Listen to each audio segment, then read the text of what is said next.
லோகேஷ் கனகராஜுடைய டைரக்ஷன்ல இறுதியா வெளிய வந்த லியோ மிகப்பெரிய ஒரு டிசாஸ்டர் மூவி அப்படின்னே சொல்லலாம். பொய்யான தகவல்கள். அந்த படம் வந்து பார்த்தீங்கன்னா, வெறும் 75,00,00,000, 80,00,00,000, 90,00,00,000 கிட்ட தான் வந்துட்டு கலெக்ட் பண்ணியிருக்கு. ஆனா 300,00,00,000, 350,00,00,000 அப்படிங்கிற மாரி மிகப்பெரிய ஒரு வதந்திய பரப்பப்பட்டுச்சு அப்படின்னே சொல்லலாம். ஸோ, அதனாலேயே இந்த ரஜினிகாந்தோடைய பட வாய்ப்பு அவர கைவிட்டு போயிடுச்சு அப்படின்னு சொல்லியிருந்தாங்க. அது உண்மையான தகவலா இல்ல. ஏன்னா, இப்ப கிட்டத்தட்ட வந்துட்டு அந்த படத்த லோகேஷ் கனகராஜ் தான் டைரக்ட் பண்றாரு. சன் பிக்சர்ஸ் தான் தயாரிக்குது அப்படிங்கிற மாரி சொல்லியிருக்கிறாங்க. ஏன்னா, நெல்சனுக்கே வந்து பார்த்தீங்கன்னா, பீஸ்ட்ங்கிற ஒரு தோல்வி படம் குடுத்ததுனால ரஜினிகாந்த் தன்னுடைய ஜெயிலர் படத்துலருந்து நெல்சன தூக்கிட்டாரு அப்படிங்கிற மாரி புரளியெல்லாம் கிளம்புச்சு. பட் அதுக்காகவே வந்து பார்த்தீங்கன்னா, நெல்சன வந்துட்டு வெற்றி படத்த குடுக்க வச்சவரு தலைவர் ரஜினி.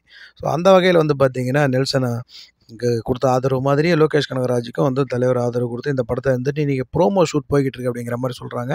ஸோ சென்னையிலேயே தான் ஒரு ஸ்டூடியோல வந்துட்டு இந்த ப்ரோமோ ஷூட் பண்ணிட்டு இருக்கிறாங்க. சீக்கிரமா அது வெளியாகும்.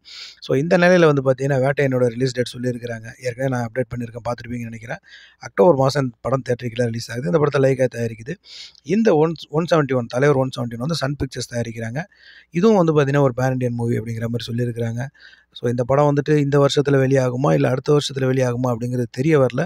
பட் லோகேஷ் கனகராஜுக்கு இது ஒரு மறுபடியும் கிடைச்சிருக்கிற ஒரு வாய்ப்பு. இந்த தலைவர் 171ல அவர் டைரக்டர்ன்னு நிரூபிச்சா தான் இனி வரக்கூடிய காலங்கள்ல